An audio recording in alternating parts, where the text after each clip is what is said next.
Sir ముఖ్యంగా నిన్న చంద్రబాబు నాయుడు గారు ప్రెస్ మీట్ పెట్టి చెప్పారు సార్. ల్యాండ్ అంటే పొంగనూరు, మనం పొంగనూరు తీసుకుందాం, పెద్దిరెడ్డి రామచంద్రారెడ్డి గారి గురించి మాట్లాడుతున్నాం కాబట్టి దాదాపు 900 ఎకరాలు అంటే 1000 కోట్ల భూమిని, ప్రభుత్వ భూమిని ఇప్పటివరకు కాపాడుకుంటూ వస్తున్న గత ప్రభుత్వాలని ఈ పెద్దిరెడ్డి రామచంద్రారెడ్డి అక్కడున్న ఇంతకుముందు ఉన్న కలెక్టరు ఈ అధికారులతో కలిసి వైసీపీ నాయకులకే పనిచేశారు, దోచుకున్నారు అని ఒక ఆరోపణ అయితే వచ్చింది సార్. ఇందులో ఎంతవరకు నిజం ఉంది సార్? డెఫినెట్గా దోచుకుంటే చట్టం దృష్టిలో ప్రజల సొమ్ము, ఆ ప్రాపర్టీని వీళ్ళు చేసుకున్నంత మాత్రాన దాని మీద ఎంక్వైరీ చేసి మళ్ళీ ప్రభుత్వం స్వాధీనం చేసుకోవచ్చు. అప్పుడున్న కలెక్టర్లు, ఐపీఎస్ ఆఫీసర్లు వత్తాసు పలికిన ఇప్పుడు సమర్థవంతమైన వాళ్ళు దాదాపు 35 మందిని మార్చారు. తిరుపతికి వచ్చేదలికి సుబ్బరాయుడు అని వచ్చాడు. అంతకుముందు తెలంగాణ కేడర్లో వెరీ పవర్ఫుల్ ఆఫీసర్, సమర్థుడిని ఆయన డిప్యుటేషన్ మీద ఆంధ్రప్రదేశ్ తీసుకున్నారు. అటువంటి వ్యక్తులు ఉన్నారు. ఇప్పుడు వీళ్ళు చట్టం దృష్టిలో ఎవరిని లెక్చారు కాబట్టి 1000 ఎకరాలు తీసుకున్నారా, 900 ఎకరాలు తీసుకున్నారా, ఇన్ని వేల కోట్లు తీసుకుంటే మాత్రం డెఫినెట్గా కక్కేయాల్సిందే. అది ప్రజల సొమ్ము కదా. ప్రజల సొమ్మును అప్పరంగా చేసుకుంటే రాజకీయ నాయకులకి ఎక్కడ ఉంటుంది? శ్వేతపత్రం నేను రిలీజ్ చేసినట్టున్నారు. దాని వెనక నెల్లూరులో క్వాడ్స్ మైన్స్ కూడా 1,00,000 కోట్ల అవినీతి అంటున్నారు. ఏదైనా సార్, ఏ శాఖలో అవినీతి జరిగినా ఈ ప్రభుత్వం శ్వేతపత్రం రిలీజ్ చేసి గత ప్రభుత్వం ఏం తప్పు చేసిందని ఆధారాలు చూపిస్తే ఆధారాల ప్రకారం శిక్ష పడాల్సిందే ఎవరికైనా. సార్ రీసెంట్గా పవన్ కళ్యాణ్ గారు పిఠాపురంలో చెత్త రీసైక్లింగ్ చేయడం ద్వారా కూడా ప్రజలకి ఆదాయం వస్తుంది, ప్రజలకి దాన్ని ఇవ్వాలన్నట్టు చెప్పారు సార్. అంటే ఆ ప్రాసెస్ ఎలా ఉంటుంది సార్? అది డెఫినెట్గా అది సాలిడ్ వేస్ట్ మేనేజ్మెంట్ అంటారండి. Solid and liquid waste management already హైదరాబాద్లో కూడా రామ్కి కురూపాలు చేసేవాళ్ళు, ఇప్పుడు ఢిల్లీలో కూడా చేస్తున్నారు. చెత్త ద్వారా కూడా, వ్యర్థాల నుంచి కూడా మనం పవర్ సప్లై చేయొచ్చు, రకరకాలుగా రీసైక్లింగ్ చేసుకోవచ్చు. దాని ద్వారా 260 కోట్ల ఆదాయం నెలకు వస్తుంది అన్నాడు. అంటే 12 రోజులు 24 అంటే 3000 కోట్లు దాదాపుగా ప్రజలకే వస్తుంది. దాని మాట అనేక మంది ఎంప్లాయ్మెంట్ కల్పించవచ్చు. ముందు నా పిఠాపురం నుంచి, నా పార్టీ నుంచి ప్రక్షాళకి ఇచ్చేస్తున్నాడు. చెత్త ఉదయం సాయంత్రం 2 టైమ్స్ సేకరిస్తారు. సేకరించిన చెత్తను రీసైక్లింగ్ చేసేస్తే దాని ద్వారా మల్టిపుల్గా ఉపయోగాలు ఉంటాయి. చెత్త ద్వారా కూడా ఇది చేసుకుందాం అన్నాడు. అదేవిధంగా మీరు పర్యావరణానికి కాపాడని అంటున్నాడు. ప్లాస్టిక్ని ఎరాడికేట్ చేయండి. ప్లాస్టిక్ మనకు తెలియని ఆవును పూజిస్తాము, ఆవు మనకి కనతల్లి లాంటిది. మరి ఆవు ఆ ప్లాస్టిక్ తింటే ఒక్కొక్క ఆవులు ఆరోగ్యం పాడైపోతే దానికి ఆపరేషన్ చేసేస్తే ఒక్కొక్క ఆవు పొట్టలో 20 నుంచి 40 కేజీల దాకా ప్లాస్టిక్ ఉంటుంది. అది ఎవరు చేసిన తప్పు? ప్రజలే కదా.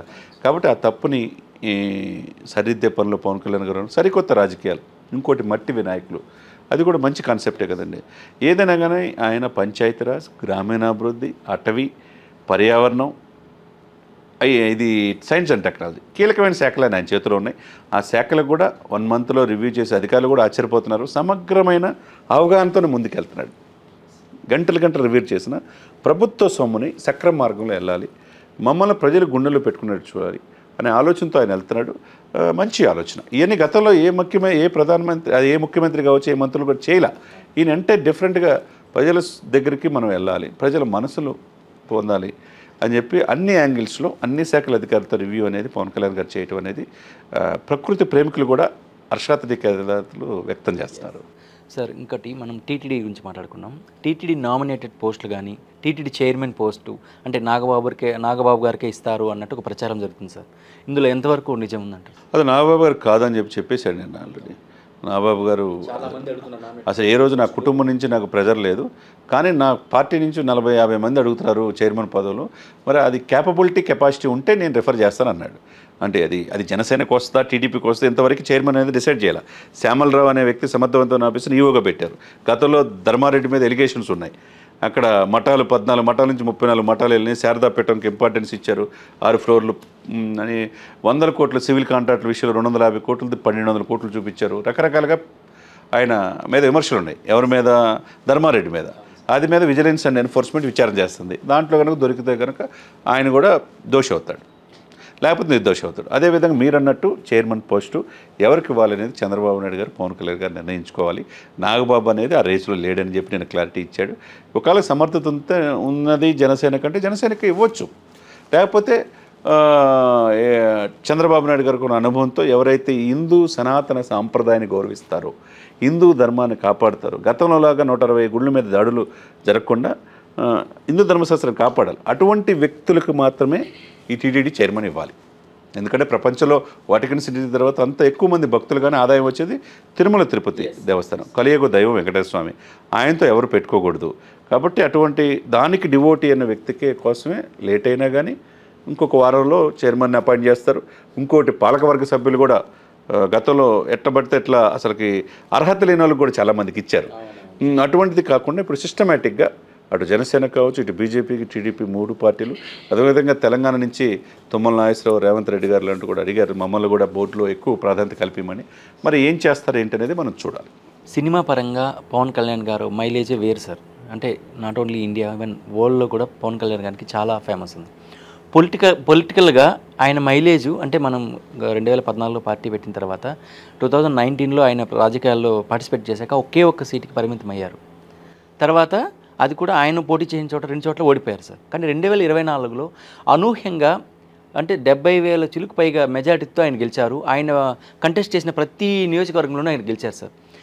అంటే ప్రజలలో అంటే ఈయన మీద ఇంత నమ్మకం కానీ ఏ విధంగా రావడానికి అవకాశం ఉంది? డెఫినెట్గా మీరు అన్నట్టు దశాబ్దం పైన రాజకీయాలు ఉన్నాడు. మీరు అన్నట్టు 2014 మార్చి 14లో ఇక్కడ జనసేన ఆవిర్భవించింది. వాళ్ళ అన్నగారు రాజకీయాలు నా వల్ల కాదని చెప్పి వెళ్ళిపోయినా నేను తమ్ముడుగా నేను రాజకీయాలు ఉంటానని వచ్చాడు, పోరాడుతున్నాడు. మీరు అన్నట్టు ఎక్కడ ఆయన గెలవల, రాజోలు ఒక్కటి మాత్రం గెలిచింది. అతను కూడా వైసీపీ వాళ్ళు పట్టుకెళ్ళారు. ఆయన పోటీ చేసిన గాజువాక భీమవరంలో కూడా ఓడిపోయాడు. కానీ ఇంకొకరు అయితే రాజకీయాలు నాకు ఎందుకురా బాబు, రోజు 2 కోట్ల ఆదాయం, సంవత్సరానికి 1000 కోట్లు, సినిమా తీస్తే 100 కోట్లు వస్తాయి కదా అనే లగ్జరీస్ జీవితం గడపచ్చు. తన బిడ్డల మీద ఉన్న డిపాజిట్లు కూడా అండి మీరు చూడండి, 34 కోట్లు 5,500 మంది రైతులకు 34 కోట్లు ఇవ్వటం అంటే మామూలు విషయం చెప్పండి. సొంత డబ్బు ఏ రాజకీయ నాయకుడనే దేశంలో ఇచ్చాడా? తను అధికారం కోసం కాదు, ప్రజల కోసం ఉన్నాడు. ప్రజల కోసం అతనిలో రాజకీయం పరిపక్వత అనేది పూర్తి స్థాయిలో వెళ్ళింది. ఓర్పుగా ఉన్నాడు, నేర్పుగా ఉన్నాడు, చేర్పుగా ఉన్నాడు. ఇప్పుడు కట్ చేస్తే ఈరోజు అతను 21 సీట్లు, మీరు అన్నట్టు 71,000 మెజార్టీ, జగన్మోహన్ రెడ్డి గారికి 65,000 మెజార్టీ. ఆయన ఓడించమని జగన్మోహన్ రెడ్డి గారు చెప్పిన ఇలా 71,000 చిల్లర మెజార్టీతో ఓడించడానికి ప్రత్యేకంగా పెద్దిరెడ్డి గారు మన అందరూ ఫోకస్ చేశారు సార్. ఎవరో అలా కాలేదు కదా, ఇప్పుడు చేయలేపారు. 21 స్థానాలు 21 మెజార్టీలు కూడా మామూలు కాదు, 40, 50, 60,000 మెజార్టీతో గెలిచారు. అంటే ఆయన చిత్తశుద్ధిని ప్రజలు ఆహ్వానించారని అనుకోవాలి. దశాబ్దం పైన మన కోసం పోరాడుతున్నారు, థర్డ్ ఆల్టర్నేట్ కోసం పోరాడుతున్నారు, కులాలు కలిపే సిద్ధాంతాల్లో ముందున్నాడు. పవన్ కళ్యాణ్ గారిని మనం గెలిపించుకోవాలా, చట్టసభలో తీసుకెళ్లాలని ప్రజలు నిర్ణయించుకున్నారు. మీరు ఇంకోటి అర్థం చేసుకోవాలా, 8% ఉన్నది 2019లో ఇది ఓటింగ్ శాతం జనసేనకి, 7 to 8% మధ్య.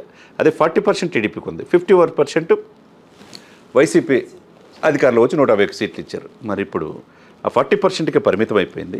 8% నుంచి 20% ఎగబాకింది జనసేన. అంటే 21 సీట్లే కాదండి, 164 గెలిచిన సీట్లు అన్నింటిలో కూడా జనసేన ప్రభావం ఉన్నది. ఎంపీ స్థానాలు 16 గెలిచినా టీడీపీ, వీళ్ళు 2 గెలిచినా బీజేపీ 3 గెలిచినా, మొత్తం 21 స్థానాల్లో జనసేన ప్రభావం, ఓటు ట్రాన్స్ఫర్మేషన్ జరిగింది. కాబట్టి ఓటు ప్రజలు పవన్ కళ్యాణ్ నమ్మారు. కష్టాల్లో ఉన్న చంద్రబాబు నాయుడు గారు 54 రోజులు రాజమండ్రి జైల్లో ఉంటే అన్కండిషనల్గా పార్టీకి ఆక్సిజన్ అందించాడు. కాబట్టి ఆ స్నేహధర్మం ప్రకారం పవన్ కళ్యాణ్ గారిని చంద్రబాబు నాయుడు గారు తన సహజత్వానికి భిన్నంగా సరే ప్రాధాన్యత ఇస్తా, సహ ముఖ్యమంత్రిగా ఆయన ఫోటో పక్కన ఫోటో పెడతాం అనేది గౌరవించటమే కదా. ఏ పోస్ట్ ఇచ్చినా 2 పోస్టులు ఉంటే ఒక ఎమ్మెల్సీ మీకు, ఒక ఎమ్మెల్సీ మాకు, లేకపోతే అడ్వకేట్ జనరల్ అయితే ఒక advocate general, additional advocate general జనసేనకి. ప్రతి శాఖలోనూ ప్రతి ఇదిలోనూ ఎక్కడ 1 month ఒక చిన్న వేరియేషన్ లేకుండా రాజధాని మీద, తర్వాత పోలవరం మీద పూర్తి కాన్సన్ట్రేషను అధికారుల ట్రాన్స్ఫర్మేషన్లో చంద్రబాబు నాయుడు గారు చూసుకున్నారు. ఎడ్యుకేషన్ అండ్ ఐటీ మీద పార్టీకి డెడికేషన్తో చేసిన వాళ్ళనేమో ప్రాధాన్యత ఇచ్చే క్రమం లోకేష్ గారు చూసుకుంటున్నారు. ఇక్కడ అతి కీలకమైన గ్రామీణాభివృద్ధి, పంచాయతీరాజు, మిగతా శాఖలన్నీ కూడా సమన్వయం చేసుకుంటూ పవన్ కళ్యాణ్ గారు ముందుకెళ్తున్నాడు. అంటే role model Pawan Kalyan as deputy CM కాకుండా ఈ దేశానికే రోల్ మోడల్గా ఉన్నాడు. అంటే ఆయన ఓర్పుగా ఉండబట్టే, దశాబ్దం పైన రాజకీయాలు ఉండబట్టే 100% స్ట్రైక్ రేటుతో దేశ ప్రధాని మోదీ మనల్ని పొంది నా పక్కన ఉన్న పవన్ కళ్యాణ్ కాదు తుఫాన్ అంటున్నాడంటే దాన్ని బట్టి మనం అర్థం చేసుకోవచ్చు ఆయన ఎదిగిన తీరు. ఎందుకంటే మన ఎలక్షన్స్ ముందు కూడా కానీ మోడీ గారు స్టేజ్ మీద, ఏ స్టేజ్ మీద అయినా కానీ సార్, అంటే పవన్ కళ్యాణ్ గారికి ఈక్వల్గా ఒక సీఎంకి ఇచ్చేంత ప్రాధాన్యత ఇస్తున్నారు. అంటే పవన్ అయ్యే తుఫాన్ పవర్ అన్నట్లు రకరకాల కమెంట్స్ చేస్తున్నారు.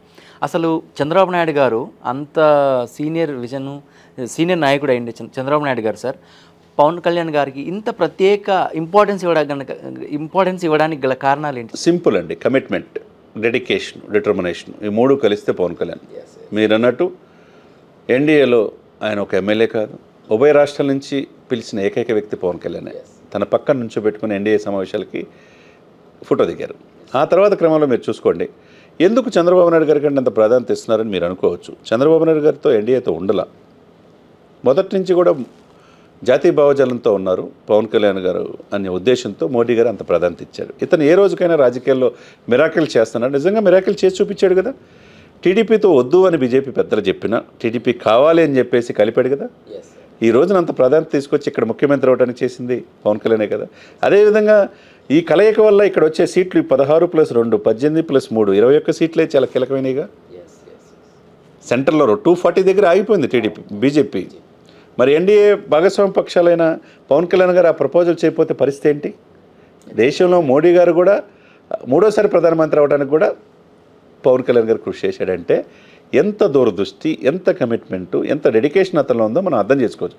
కాబట్టి ఏ పదవి ఆశించాల. దశాబ్దం పైనే నేను ఒక మాట అన్నాడు, ఎంపీలు కూడా మీరు మోడీ గారికి 145 కోట్ల ప్రతినిధి ఆయనకి భారం అవ్వద్దు మీరు అని చెప్పి మాట చెప్పానని చెప్పన్నాడు. ఆయన గుండెల్లో మనం ఉన్నామన్నాడు. అవసరమైతే రాష్ట్రం కోసం, విశాఖ స్టీల్ కోసం కావచ్చు, లేకపోతే విశాఖ రైల్వే జోన్ కోసం కావచ్చు, స్పెషల్ స్టేటస్ కావచ్చు, లేకపోతే పోలవరం కోసం అవసరమైనప్పుడు అడుగుతానన్నాడు. అంటే ఏ రోజు అతను వ్యక్తిగతంగా ఒక్క పని కూడా అడగలేదండి, అపాయింట్మెంట్ కూడా అడగలే. దశాబ్దం పైనే ఇంత పేరు రావడానికి కారణం ఏంటంటే ఈ ప్రజలకి ఏదో చేయాలన్నా ఆయన చిత్తశుద్ధి. ఆయన ఇప్పుడు ఈ రోజున మోదీ గారి మన్ననలు పొందాడు.